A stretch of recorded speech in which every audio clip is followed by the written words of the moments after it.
Assalamualaikum warahmatullahi wabarakatuh. Shalom, Om Swastiastu, Namo Buddhaya, Salam Kebajikan. Malam ini, Om Bris akan membawa kalian ke sebuah kisah dari sebuah desa yang tampak tenang, namun menyimpan rahasia yang tidak semua orang berani mengungkapnya. Ada sesuatu di balik senyapnya malam, sesuatu yang membuat orang-orang memilih diam, meski mereka tahu ada yang tidak wajar sedang terjadi. Apa yang sebenarnya bersembunyi di sana? Dan seberapa jauh seseorang berani mencari kebenaran ketika nyawanya sendiri terancam? Jangan lupa untuk like, subscribe, dan komen pendapat kalian di channel Om Bris Jeritan Malam. Tulis juga di kolom komentar, kalian menonton dari kota mana saja. Terus dukung channel Om Bris Jeritan Malam, karena tanpa kalian, kisah-kisah malam ini tidak akan pernah hidup.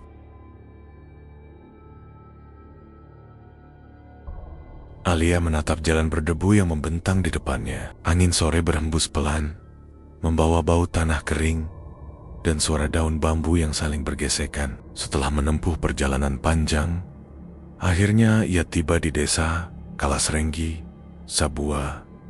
Desa yang terasa asing, sekaligus menyimpan perasaan yang sulit dijelaskan. Hatinya berdebar, bukan hanya karena lelah, tetapi juga karena tujuan kedatangannya. Ia datang untuk mencari kakaknya, Rama, yang sudah berminggu tidak memberi kabar setelah bekerja di pabrik batik milik Kiranu.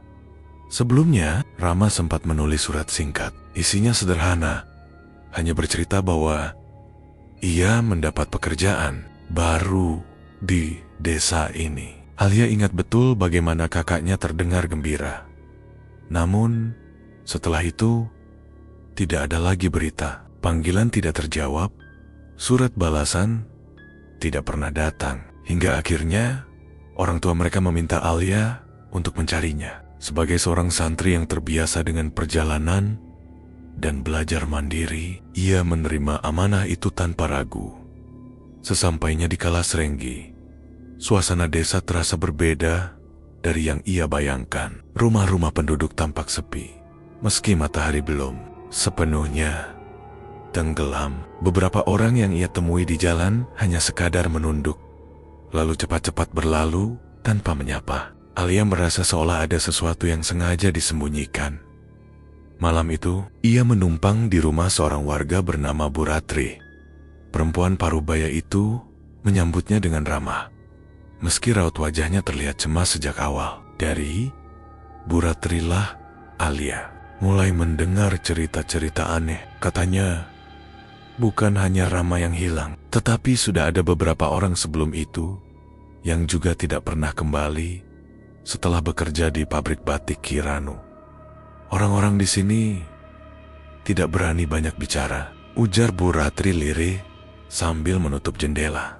Kalau ada yang berani menanyakan soal pabrik itu, biasanya hidupnya jadi sulit. Ada yang sakit mendadak, ada pula yang keluarganya diancam. Karena itu, kami memilih diam. Alia mendengarkan dengan serius. Hatinya semakin berat, tetapi juga timbul tekad yang lebih kuat. Ia yakin ada sesuatu yang tidak wajar di balik semua ini. Terlebih lagi, jika memang benar kakaknya menghilang di sana, ia harus menemukannya bagaimanapun caranya.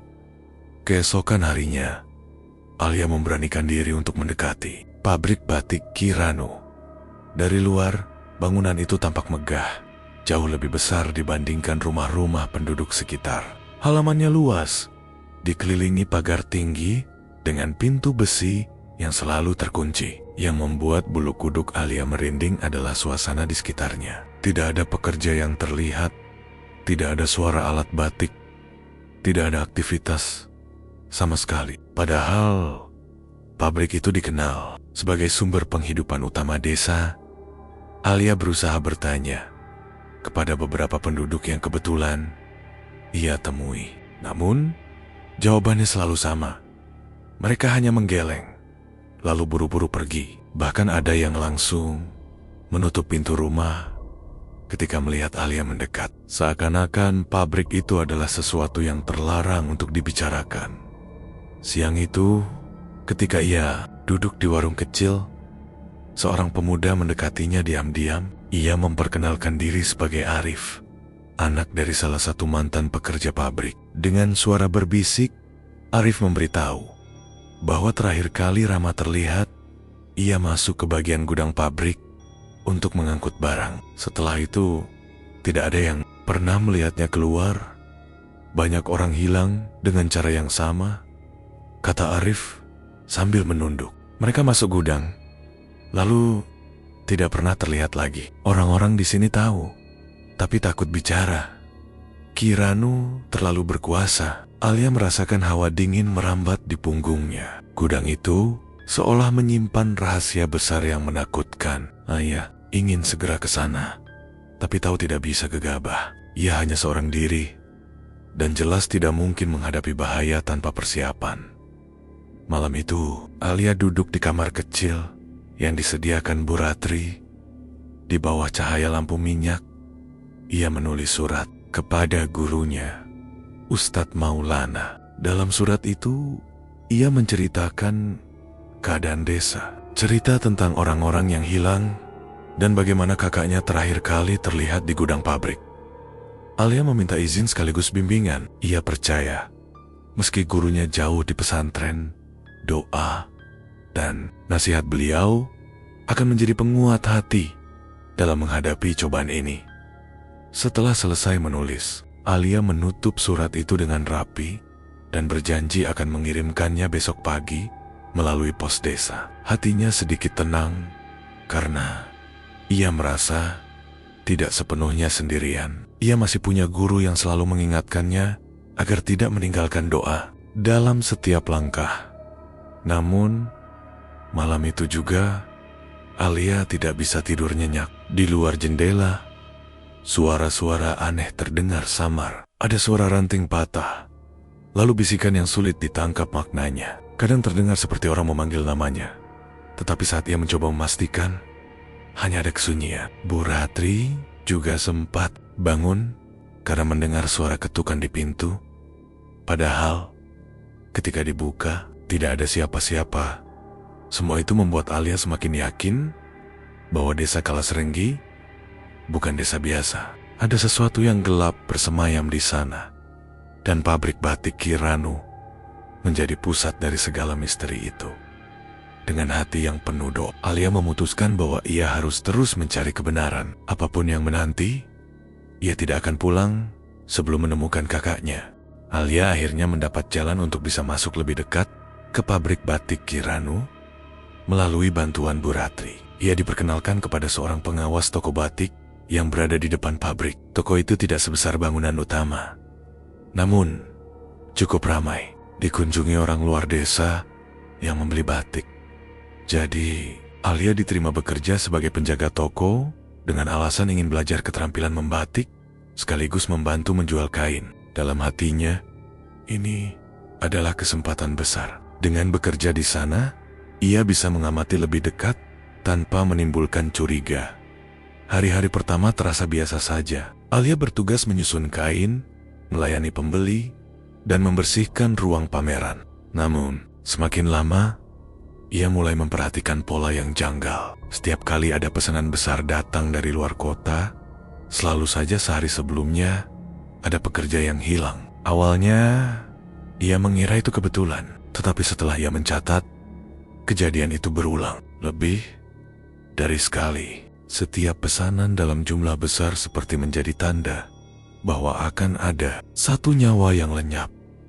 Alia mulai memperhatikan kain-kain batik yang dipajang. Sebagian besar memang indah, dengan motif bunga, parang, dan kaung yang sudah dikenal luas. Namun, ada beberapa lembar kain yang berbeda. Motifnya aneh, tidak pernah ia lihat sebelumnya. Ada raja yang biasanya hanya digunakan untuk ritual.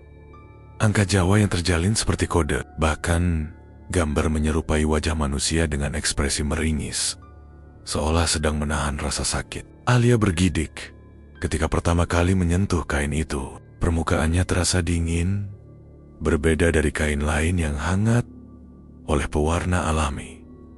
Suatu malam, setelah toko ditutup, Alia sengaja berjalan melewati lorong di belakang pabrik. Lorong itu sepi, hanya diterangi lampu minyak yang menggantung di beberapa sudut. Saat langkahnya bergema di antara dinding, ia mendengar sesuatu.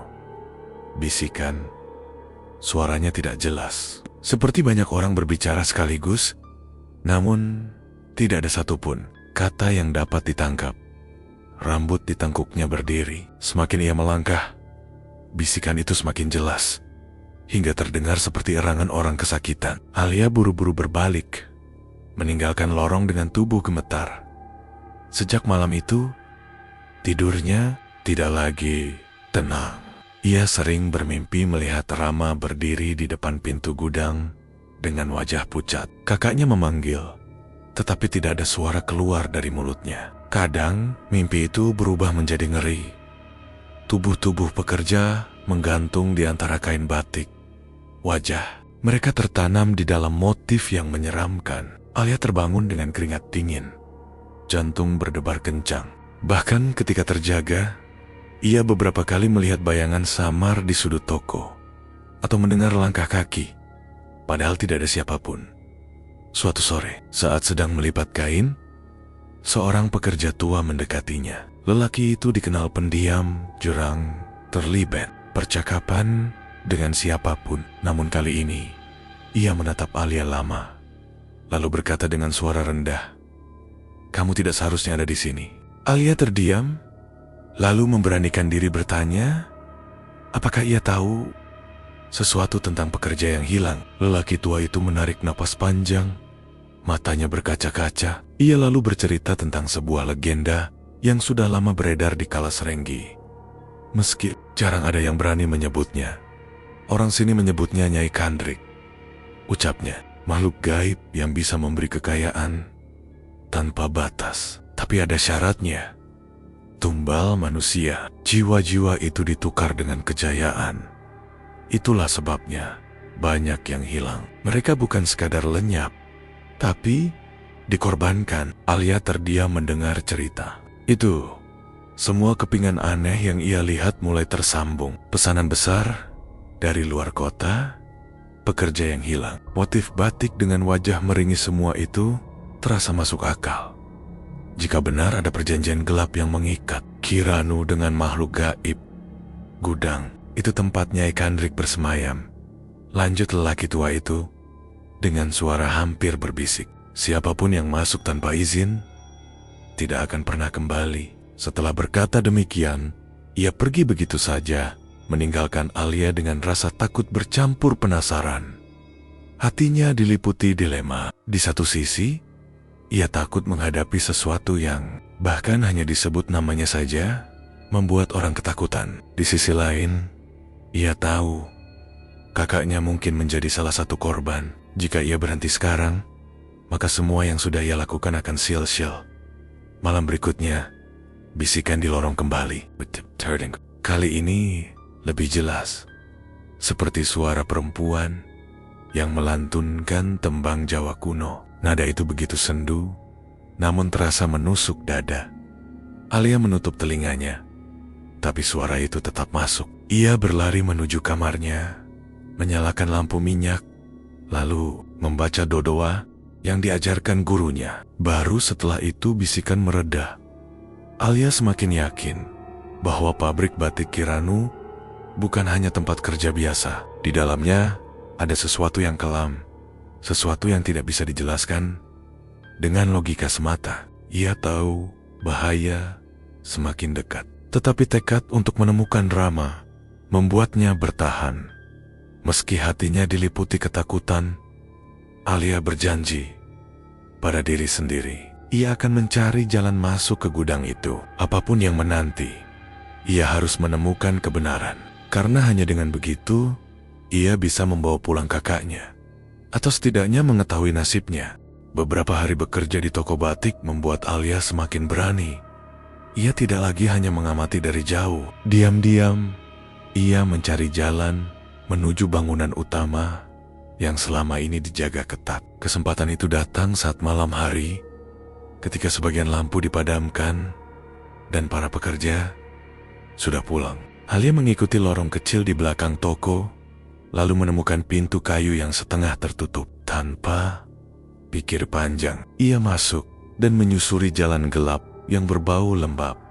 Tangannya meraba dinding dingin, hingga akhirnya ia menemukan undakan yang menurun ke bawah tanah. Jantungnya berdebar keras. Ia menyalakan lentera kecil yang dibawanya, lalu melangkah hati-hati. Di ujung tangga terbentang sebuah ruangan tersembunyi. Pemandangan yang terlihat membuat tubuhnya gemetar. Di tengah ruangan ada altar dengan sesajen bunga melati, kendi berisi air, dan potongan kain batik yang warnanya bukan lagi sekadar pewarna alam. Ada noda merah gelap yang masih basah, seolah baru saja ditorehkan. Kain itu dilukis dengan simbol-simbol aneh, bercampur dengan gambar wajah manusia yang tampak tersiksa. Alia tahu ini bukan kain biasa. Batik itu seolah menyerap sesuatu dari manusia, sesuatu yang jauh lebih mengerikan daripada sekadar darah.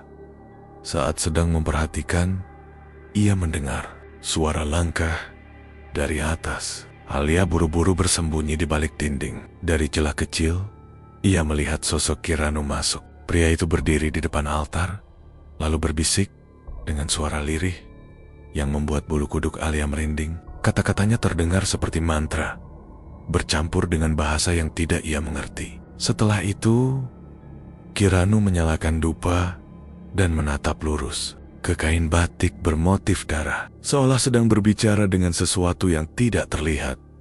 Alia menahan napas hingga Kiranu akhirnya pergi. Ia tahu dirinya nyaris ketahuan. Malam itu juga, ia berlari kembali ke rumah Bu Ratri dengan wajah pucat.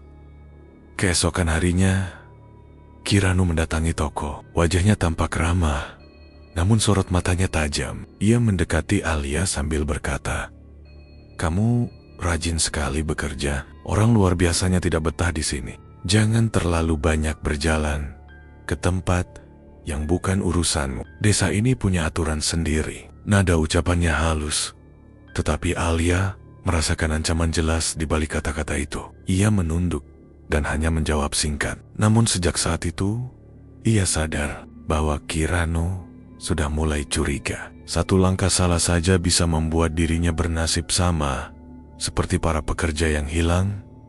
Di tengah rasa takut itu, sebuah kabar melegakan datang.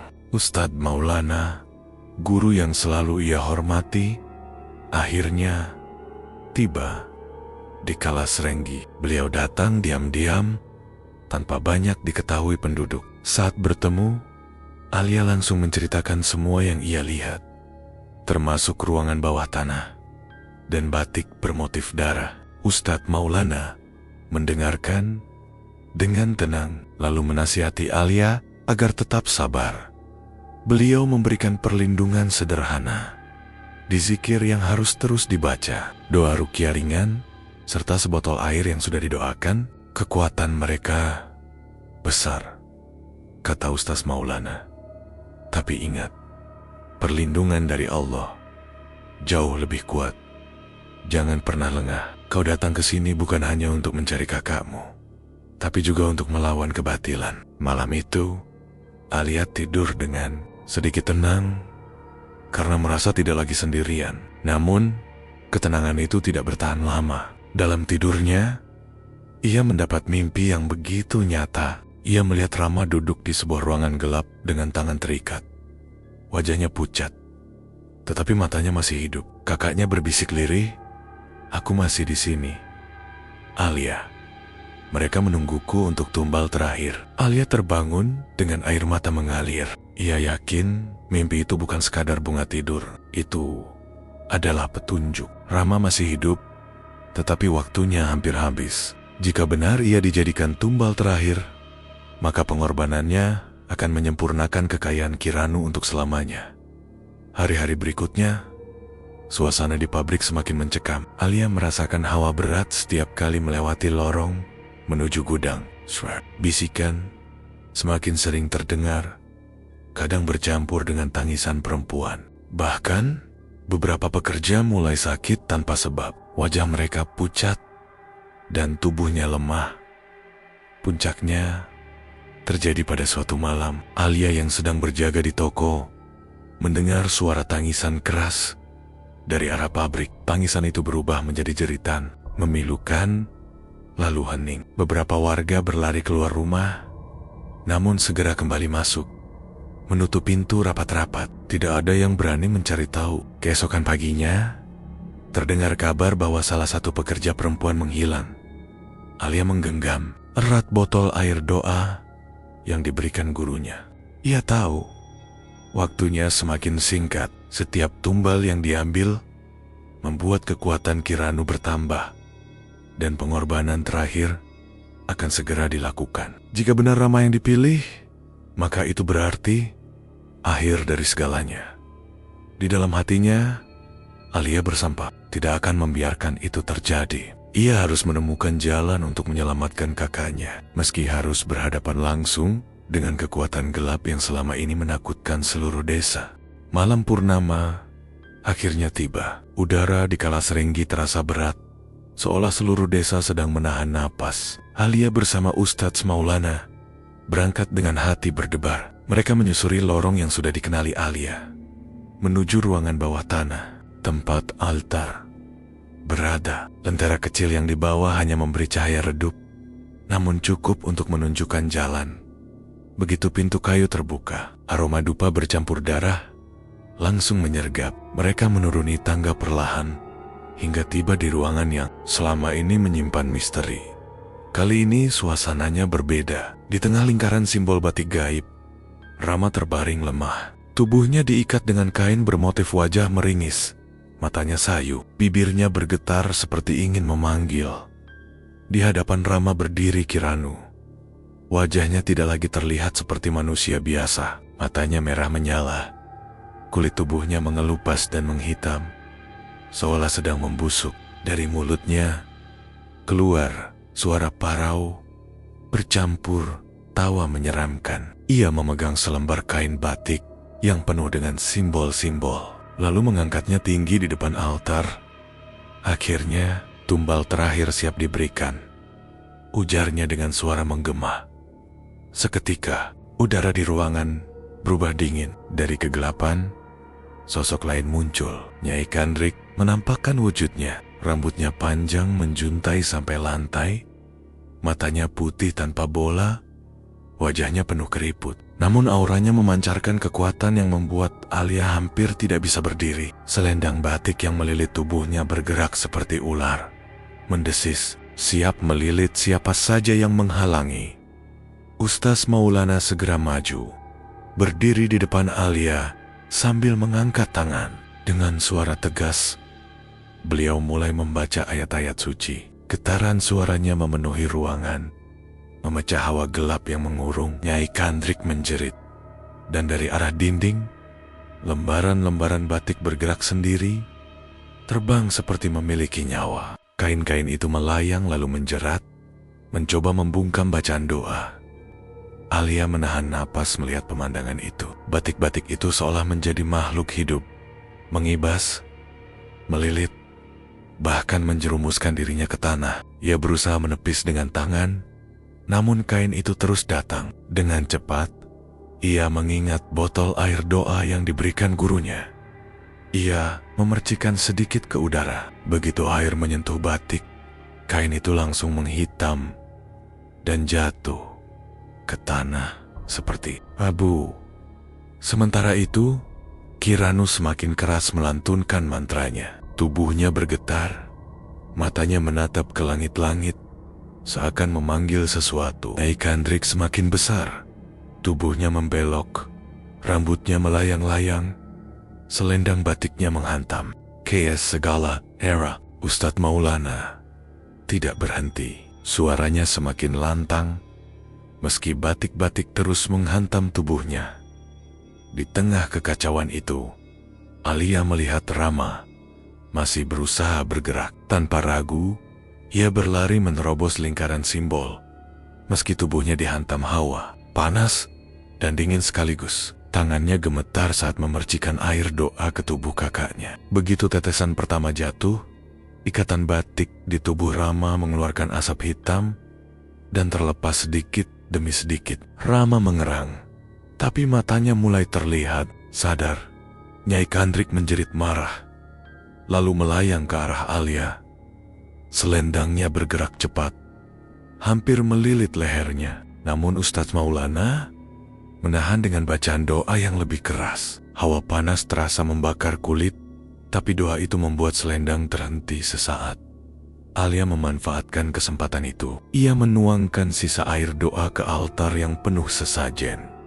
Begitu air menyentuh altar, simbol-simbol batik yang melingkari mulai bergetar. Api biru muncul, membakar bunga, dupa, dan kain bermotif darah. Asap hitam mengepul, memenuhi ruangan. Kiranu menjerit keras. Tubuhnya bergetar seperti terbakar dari dalam. Wajahnya yang sudah membusuk semakin mengerikan, lalu pecah menjadi abu. Nyai Kandrik mengamuk, rambutnya berputar, tubuhnya meronta, suaranya menggetarkan dinding. Namun doa tidak berhenti. Ustadz Maulana maju setapak, menantang makhluk itu dengan ayat yang semakin kuat. Cahaya dari doa perlahan menekan wujud Nyai Kandrik, membuat tubuhnya mengecil, matanya memudar, dan selendangnya jatuh ke lantai. Dalam jeritan panjang yang memilukan, sosok itu akhirnya menghilang seperti kabut tertiup angin. Altar terbukar, habis. Kain-kain batik yang menggantung di dinding jatuh dan hancur, tidak lagi bergerak. Ruangan bawah tanah yang sebelumnya penuh hawa sesak kini terasa lapang, meski masih menyisakan bau hangus. Alia segera berlari memeluk Rama yang kini sudah bebas. Kakaknya lemah, namun masih hidup. Air mata mereka bercampur. Keduanya tidak menyangka bisa bertemu kembali dalam keadaan seperti itu. Ustadz Maulana duduk kelelahan, wajahnya pucat, namun senyumnya tetap tenang. Alhamdulillah, Allah menolong kita, ucapnya lirih. Alia menunduk penuh syukur. Ia tahu semua perjuangan belum benar-benar selesai. Desa Kalasrenggi masih harus pulih dari bayang-bayang Kiranu dan Nyai Kandrik. Namun, malam itu, yang terpenting telah terjadi. Tumbal terakhir berhasil digagalkan, dan nyawa Rama berhasil diselamatkan. Kiranu akhirnya menemui akhir yang mengerikan. Tubuhnya terbakar bersama altar sesajen. Wajahnya meleleh sebelum akhirnya lenyap, meninggalkan bau daging hangus yang sulit dilupakan. Jeritannya bercampur dengan suara Nyai Kandrik yang meraung panjang. Lalu tubuh makhluk itu tersedot ke dalam tanah. Getarannya begitu kuat hingga dinding ruangan retak, lantai berguncang, dan lampu minyak jatuh berhamburan. Dalam sekejap, keheningan menggantikan kegaduhan. Sesudah itu, sebagian pabrik batik ikut terbakar. Api menjalar cepat, melalap gudang, tempat sesajen disimpan. Warga yang berlarian keluar rumah melihat cahaya merah membubung ke langit malam. Namun tak lama kemudian, sesuatu yang aneh terjadi. Api masih berkobar, tetapi langit di atas Kalasrenggi mendadak menjadi cerah. Awan gelap yang selama ini menggantung seakan tersibak. Bulan purnama tampak bulat sempurna, tanpa tertutup kabut. Suasana yang biasanya menakutkan berubah menjadi terang dan lapang. Orang-orang terdiam, lalu saling berbisik. Mereka tahu sesuatu yang selama ini menjerat desa mereka sudah musnah. Rama berhasil diselamatkan. Meski tubuhnya lemah, ia hampir tidak bisa berdiri tanpa bantuan Alia. Ustadz Maulana segera membawa mereka keluar dari lorong bawah tanah sebelum api meluas. Saat tiba di halaman, beberapa warga menatap dengan mata penuh tanya. Mereka melihat sendiri Alia dan gurunya keluar dari pabrik dengan Rama yang dipapa. Namun, tidak ada seorang pun yang berani bertanya malam itu. Semua sibuk menatap api yang melahap bangunan Kiranu.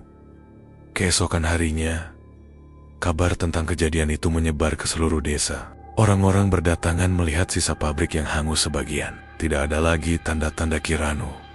Hanya puing hitam dan bau gosong yang tersisa. Bagi warga, itu pertanda jelas bahwa masa kekuasaan pria itu sudah berakhir. Rama dibawa oleh Ustadz Maulana dan Alia ke pesantren. Di sana ia dirawat bukan hanya untuk mengembalikan tenaga, tetapi juga untuk memulihkan rohaninya. Beberapa luka tidak terlihat di tubuh, melainkan tertanam di jiwa karena lama berada di bawah ancaman ritual gelap. Ustadz Maulana memastikan Rama mendapat bimbingan agar hatinya kembali tenang dan kuat. Sementara itu, Alia kembali ke Kalasrenggi bersama gurunya. Kehadirannya disambut lebih hangat. Warga yang dulu penuh ketakutan kini mulai berani berbicara. Mereka mengaku selama ini sengaja diam karena takut dihantui atau dikutuk. Dengan hilangnya Kiranu, mereka merasa beban besar telah terangkat. Beberapa hari kemudian, warga berkumpul di balai desa. Mereka sepakat untuk membersihkan semua benda mistis yang pernah digunakan dalam pesugihan. Sesajen, kain bermotif aneh, dan rajah-rajah yang disimpan diam-diam dibakar bersama-sama. Suasana penuh kelegaan. Mereka menangis, tertawa, dan berdoa bersama. Itu adalah kali pertama setelah sekian lama desa merasakan kebebasan. Pabrik batik yang dulunya milik Kiranu tidak dibiarkan terbengkalai. Bekas pekerja yang masih ada sepakat untuk membukanya kembali, tetapi dengan cara yang jujur. Tidak ada lagi darah, tidak ada lagi tumbal. Mereka bertekad untuk menjadikan batik Kalasrenggi sebagai hasil kerja keras, bukan sebagai hasil perjanjian dengan makhluk gaib. Sistem kerja yang baru diatur dengan adil, semua mendapat upah sesuai jerih payah. Wajah-wajah yang dulunya muram kini tampak bersemangat kembali. Alia merasa tugasnya sudah selesai. Ia tidak mencari pujian. Baginya, menyelamatkan Rama dan membantu warga terbebas dari belenggu gelap adalah kewajiban. Namun, sebelum meninggalkan desa, ia menuliskan sebuah surat sederhana dan menitipkannya kepada Bu Ratri. Surat itu kemudian ditempel di papan pengumuman dekat pabrik. Isinya singkat, namun kuat. Batik yang indah berasal dari kerja keras, bukan dari dira. Kalimat itu membuat banyak warga meneteskan air mata. Mereka tahu, selama ini mereka memilih diam meski menyadari ada yang salah. Kini, dengan surat itu, mereka seolah diingatkan untuk tidak lagi mengulangi kesalahan yang sama. Hari terakhir di Kalasrenggi, Alia berdiri di tepi jalan desa. Angin sore berhembus, membawa bau tanah basah. Setelah hujan, desa yang dulu terasa gelap, kini tampak hidup kembali. Anak-anak mulai berlari di jalanan. Para ibu menjemur pakaian, dan bapak-bapak bekerja membersihkan sisa puing. Tidak ada lagi aura ketakutan yang dulu selalu menyelimuti. Ustadz Maulana berdiri di sampingnya, menepuk bahunya pelan. Kau sudah menjalankan amanah dengan baik, Alia. Semoga ini menjadi pelajaran bagi mereka dan juga bagi kita. Alia tersenyum. Meski ia teringat kembali bagaimana semua ini dimulai. Dari kegelisahan mencari kabar tentang kakaknya, hingga akhirnya menyaksikan pertempuran yang tidak pernah ia bayangkan sebelumnya. Semua terasa seperti mimpi. Namun ia tahu itu nyata. Mereka pun berjalan meninggalkan desa. Dari Kehan, suara warga masih terdengar riuh, penuh semangat. Kalasrenggi kini memiliki wajah baru. Masa lalu yang kelam mungkin tidak akan pernah benar-benar hilang, tapi warga telah memilih jalan yang benar untuk masa depan. Alia menoleh sekali lagi sebelum langkahnya benar-benar menjauh. Di hatinya, ia berdoa agar Kalasrenggi tetap teguh, agar pabrik batik hanya menghasilkan karya yang membanggakan tanpa lagi terikat perjanjian kotor. Cerita itu berakhir di sana dengan satu keyakinan: keindahan batik lahir dari tangan yang tulus, bukan dari darah manusia.